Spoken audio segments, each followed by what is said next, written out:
This is Audible. The Quest, The Untold Story of Steve, Book 1, The Tale of a Hero, by Mark Mully, narrated by David Vandermolen. Disclaimer. This is a work of fiction. Names, characters, businesses, places, events, and incidents are either the products of the author's imagination or used in fictitious manner. Any resemblance to actual persons, living or dead, or actual events is purely coincidental. The Tale of a Hero. My name is Steve, and I am the hero of this world. There's something about the single-player mode that makes me feel this way. I am in charge of my own destiny, and no one else can change that. You may think it's a lonely experience, but that's not the case. My wolf companion, Growls, is the only friend I need. I spend my days building a grander house and keeping the monsters at bay. There's some joy to be had fighting zombies alongside Growls and brushing skeletons off my lawn. I've earned my right to thrive in this world, and none can stop me. Lately, though, something weird has been going on. I've been coming across different structures that look like a player made them. There were fenced-in areas, half-built wooden houses, and railways outside of the caves leading to nowhere. To my knowledge, none of these were randomly generated by the game. It was probably a new update I didn't know about. Which was fine by me, just more things to explore, I decided. Today, I decided to go out and explore beyond the forest near my home. I wandered my way into what looked like the makings of a wooden house. It appeared to be abandoned just as the roof was being built. It had a few one-block windows, and the floor was a mix of dirt and grass. Inside was a bed, a few torches, and a single treasure chest. Maybe there were some goodies left behind, like some iron, a saddle, or maybe even some armor. Curiosity dictated I open it. The chest cracked open with a familiar creak. All I found inside was a single book someone had already written in. I picked it up and began to read. It will not be long now until I reach the end. It guides me there. I don't know why. I can feel it watching every move I make. To be honest, I am scared. I feel if I make the wrong move, it'll end me. I don't know what to think anymore. I thought I was playing My reading was cut short as a creeper snuck up on me. I respawned in my bed, frustrated at the loss of my items. I scrambled to get back to the house and reclaim everything. I rummaged through the forest, thankful that I left a trail of torches along the way. The house faded into view within a few minutes, although it was more of a hole than a house. I was able to find all of my old items. However, the book I was reading was gone. Strange. I didn't think books could be destroyed by a creeper explosion. It must have been a new update. That's a shame, I thought. There were a few more sentences left. What I did read was odd, though. Kind of cryptic. Plus, there was no author. It must have been an Easter egg or something left by the developers. I shrugged it off and made my way back home. I followed the torches back to my homestead. My house wasn't very big yet, but it was humble and polished with a colonial theme. I was in the process of building a fence around it to help keep the monsters out, but it was not finished yet. I had Growls wait for me on the front porch. I tossed him one of my cooked pork chops, and we both headed inside for the night. As I stored some of my items away, I could hear the zombies approach. Their incessant moaning had always irked me. They started banging on my door. Watching the door crack just a little bit put me on edge every time. I played on normal difficulty, so I knew they wouldn't be able to break in, but that didn't make it any more unnerving. Still, I always ended up blockading the door with a few dirt blocks just to be safe. I lay down on my bed and passed away the night. Or so I would have liked. The game woke me in the middle of the sleep sequence with the message saying, "You may not rest now. There are monsters nearby." I looked around my house in a panic, but there was nothing there. I ran to the nearest window to see if the zombies were still there. But the clearing my house was nestled in was bare. Not even any skeletons or creepers in sight. No hostile mobs in the middle of the night. What was this? A glitch? I went back to the bed to try to sleep again. When I clicked on it, the same message appeared. You may not rest now. There are monsters nearby. I clicked the bed a few more times in irritation. After the 12th click, it let me rest, and I woke up again in the daytime. I dug out the dirt blockade and ventured cautiously outside.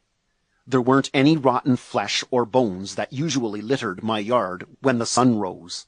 Weird, I thought. There would be at least something dropped from the zombies banging on the door, but the yard was void of items. I glanced up to make sure there were no spiders on the roof. It was all clear. Growls followed me as I checked the perimeter of the house. No sneaky creepers nearby either. It was as if the mobs never spawned at all. I was a little concerned, but I had to put the thought behind me. Daylight was being wasted. I realized I was getting low on wood. I ran back inside my house and grabbed my axe from the chest. I then headed to the forest between my house and the abandoned one. I mindlessly hacked away at each block of wood, working from the ground up. The leaf blocks were destroyed in hopes they would yield saplings to plant. Whatever I took from this world, I tried to give back. If I chopped down one tree, I'd plant 2 more at the very least. I could just destroy each tree and leave a barren wasteland in my wake, but that wasn't me. The forest was a landmark as well as a valuable resource, and even though it was just a game, I respected it. I carried 64 blocks of wood back to my house and proceeded to craft more fencing. After 43 pieces were made, I took what I had and resumed my work on my fence. To my satisfaction, the fence was completed with a few pieces to spare. I ran back inside to craft more torches. Each one was then placed on each post of my fence. Monsters didn't spawn when there was a lot of light, and I did not want to take any chances of them spawning inside my fence. As the last torch was placed, I could see the sun setting. Growls and I retreated inside and helped ourselves to some steak. All in all, a productive day. I waited for the sun to set. Watching from my window, it was clear to see that the fence had done its job. I could see the mobs beginning to spawn. The spiders, I knew, would be able to climb over. I could handle them. The zombies, skeletons, and creepers, however, were all kept out. Now that was a success. I was ready to turn in for the night, quite pleased with myself. It wasn't until I reached my bed that I remembered whom I had forgotten. The Enderman, the teleporting terror of my nightmares. It easily bypassed my fence and now wandered around the outside of my house. Don't look at it, I chanted to myself. Just let it do what it wants. If it wants to take a piece of my house or some dirt, okay, I can fix that. Just don't look at it. There are so many things about the Enderman that frighten me. Its eyes, its voice, the way it emanates that weird purple smoke. Or what happens when you look it in the eye. I shivered at the thought. This was the only mob that made me feel unsafe inside my own house. My next goal was to definitely find a way to repel the Endermen from my home. I was able to sleep through the whole night without any worry of monsters nearby, to my great relief. Some searching online had shown me that Endermen didn't particularly care for water. I decided to dig out some dirt rows inside my fence and fill them with water. It would help keep the Endermen away, and I'll be able to build that garden I had wanted to make for a while. I was hitting 2 birds with 1 stone. Lines of wheat, carrots, and potatoes danced in my head as I dug. The rows were finished by sunset. Over the next few days, I spent my time gathering water with my buckets and filling the rows around my house. I crafted a hoe from some iron ingots I had stored away and proceeded to till the land. I filled half of the rows with plain seeds I gathered in the forest. The other half was filled with carrots and potatoes that I, borrowed from a nearby village. In my defense, I did not take all of their food. I'm not that kind of guy. Anyway, the sun had gone down already, but I was so close to finishing that I decided to just keep going, despite the danger. I looked over my handiwork when it occurred to me that the mobs hadn't spawned again. No zombies, skeletons, creepers, or spiders. I found this a little disturbing, so I decided it would be best to head inside. When I turned around, there was a lone Enderman who had made its way inside my fence. What was peculiar, though, was that it was standing in one of my rows of water. It wasn't taking damage or teleporting away as it should have been. Without even thinking, I made a huge mistake. I looked at its face. Its jaw unhinged, and it stared me down. I could hear that god-awful static noise reverberate with every fiber of my being. My heart began to race, and I was too afraid to move. As the noise got louder and louder, I could feel my anxiety reach its peak. I couldn't look at it any longer. It teleported behind me and knocked off a good chunk of my health. I switched to my sword and swung at it, clipping it slightly as it teleported again. The Enderman came at me in a rage until I was down to 3 hearts of health. It seemed like this particular Enderman was stronger than the others I had faced previously. My sword was the only tool made of diamond in my arsenal, and this should have been a fair fight. It was like my game had switched off from normal to hard difficulty. This wasn't going to end well, so I resigned to my fate. Suddenly, Growls came rushing toward the Enderman, eyes blood red. He viciously attacked the Enderman until it teleported away. My eyes darted all around to see where it went, but it was nowhere to be seen. A small breath was finally able to escape me. Growls and I made our way inside my house, where I fed us some cooked chicken. Growls earned himself a second helping. It had been a few days since the rogue Enderman incident. I decided to redo the roof of my house with glass. They seemed to have taken on the role of main nuisance now that the Endermen had more trouble getting through my garden. I headed to the east of my house, where there was a small beach. With my sturdy iron shovel in tow, I began to gather blocks of sand. When I had a full stack, it was time to head back home. Walking back to the clearing, I caught something out of the corner of my eye. At first, it seemed like a shade of green, and I immediately thought, creeper. I whipped my head around to get a better look at it. I had a chance to see that it wasn't really a green, but more of a teal. But by the time I turned my head, it was gone. It probably was just a creeper. In any case, I hurried back to my house. As my house was coming into view, I noticed something strange. There was a chest by the gate of my fence. There was no memory of leaving a chest there. I ran up to it and threw it open. Inside was a single written book. Another one? I thought. I took it out of the chest and began to read.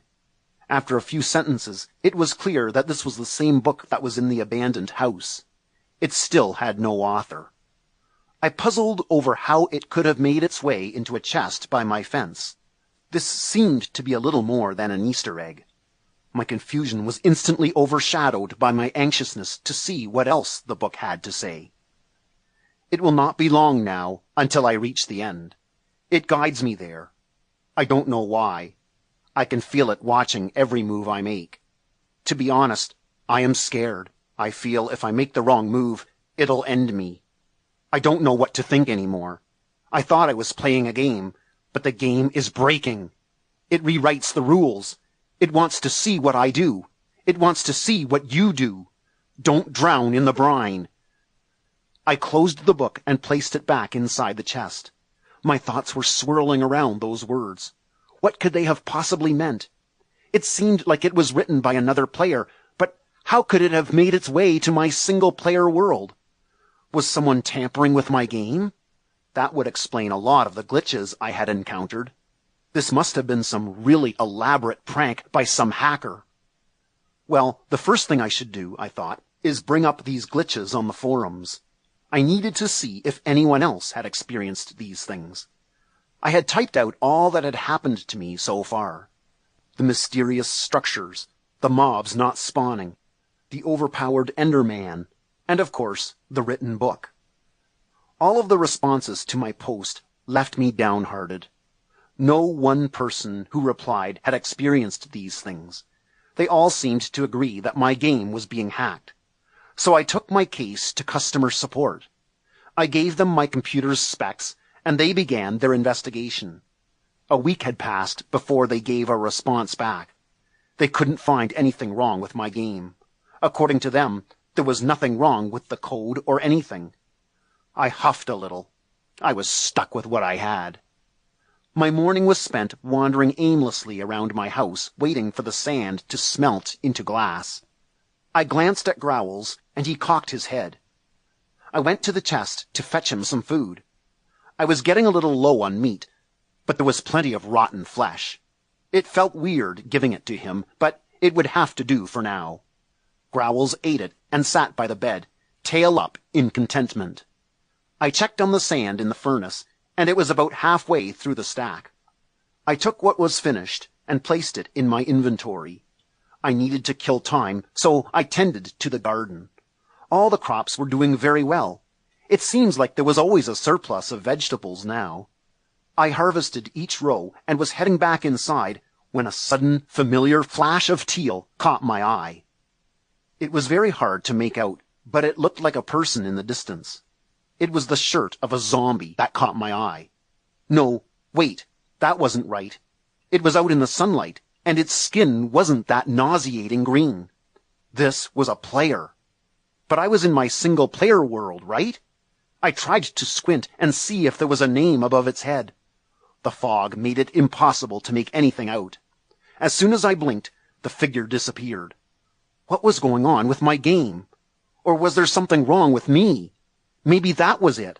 After all, I had mistaken plants for creepers before out of my peripheries. Yeah, that was probably the case. I went back inside and stored my vegetables. I checked my furnace, and all my glass was made. The sun was beginning to set, so my renovations had to wait until morning. I went to sleep with Growls by my side. When I woke up, I noticed Growls was not where I had left him.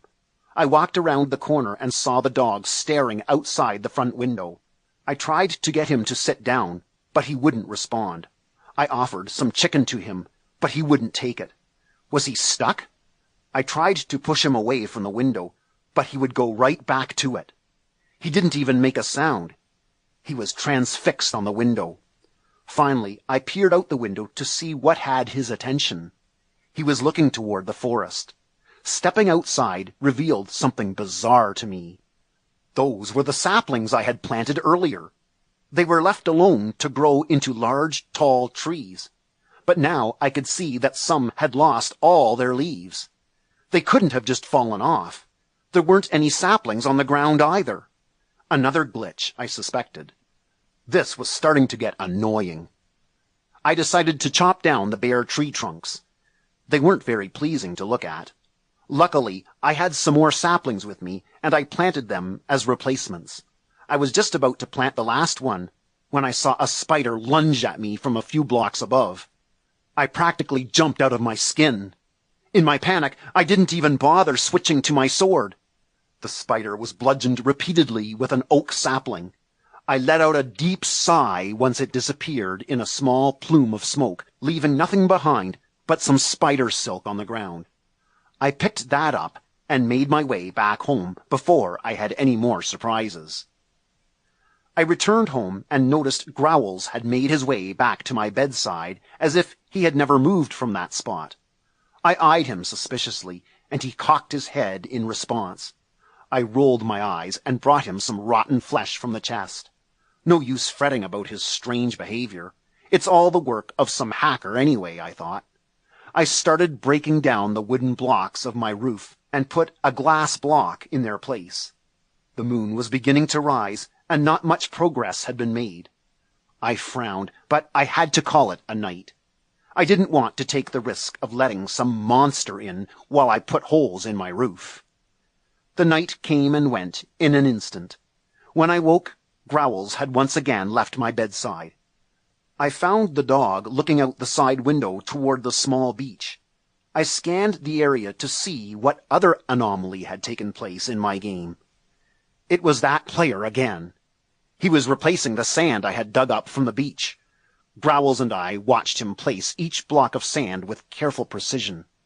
It was as if he knew exactly where each block should go. He made it look like I never even touched that beach, and it boggled my mind. Why would he do this? Could he be trying to mess with my mind? That's when everything clicked. This was the hacker. He's come into my game to straight up troll me. I wanted badly to confront the guy, but I had no idea how to approach him. I was sure that if I attacked him, he would break my game. However, the chat window was useless in single-player mode. I was searching through my options when it hit me. I would write in a book and give it to him. I had a few stacks of sugar canes saved up and immediately began crafting them into paper. I grabbed some leather from the chest and fashioned the book. The book was placed on the crafting table, along with a feather and an ink sac. My book and quill was now ready, so I opened it. My words were chosen carefully. I wrote with as much tact that could be mustered. I know who you are. You're the one who's messing with my game, aren't you? I don't understand why you're doing this, but I have to let you know, what you do won't stop me from playing. I love this game, and frankly, I think you're wasting your time with me. Whatever it is you hope to achieve won't affect me, so you may as well just leave. Steve. I closed the book. I had no idea if this would even work, but I had to let my thoughts be known. If there was a way to reason with this guy, I'd do it. I looked back out towards the beach. He was still there with his back turned to me. My valuables were placed in the chest, just in case this went sour. I tried to get Growls to come with me, but he was still held in place by the window. I was going to have to do this alone. I left my house and pushed open the gate to my fence. I crouched down and slowly sneaked my way over to him. He kept his back turned to me, and my mouth formed a thin line in concentration.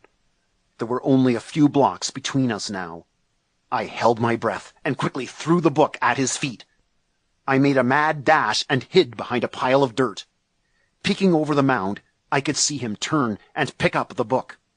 Minutes passed by, and neither of us moved an inch. Then he just vanished. Did he leave the game? A huge wave of relief washed over me. I got up from my hiding place. I was so ready to head back home and have things normal again. I hooked around back to my house. The coldest chill made its way up my spine. I was now face to face with the hacker. He had not left me. His appearance mirrored mine, only his eyes were eerily whited out. I stared into those eyes for what felt like an eternity. There was such force behind that stare that the ground shook beneath me. No, that was me trembling. I had to wonder what he saw as his gaze bore right through me. It felt like he was gazing at more than just my character. He was looking fixedly at Steve. My body could not be willed to move. Then my screen spontaneously flashed. When my eyes adjusted, the hacker was gone, and my game told me I had died. I respawned back in bed, trying to figure out what just happened. I stood there in a daze for a bit, until I took note of something floating at the end of my bed. It was a book. I picked and delicately opened it. Inside, the words were a mess of pixels. Only a few sentences were legible. You are not worthy. Not yet. What is the game you are playing? You don't even know. If you want to see this to the end, you will follow. I think I'm beginning to understand what this guy wants. He wants to play some twisted game with me. If I oblige him, would he be satisfied and leave me alone? There is no way of knowing what would happen. But I will stick to my words. He won't stop me from doing what I love. Fine, I will follow you. Whatever it is that you'll have me do, I will persevere. I said once before that I am the hero of this world. I suppose I'm no hero without my own villain, huh? At least I'm not alone.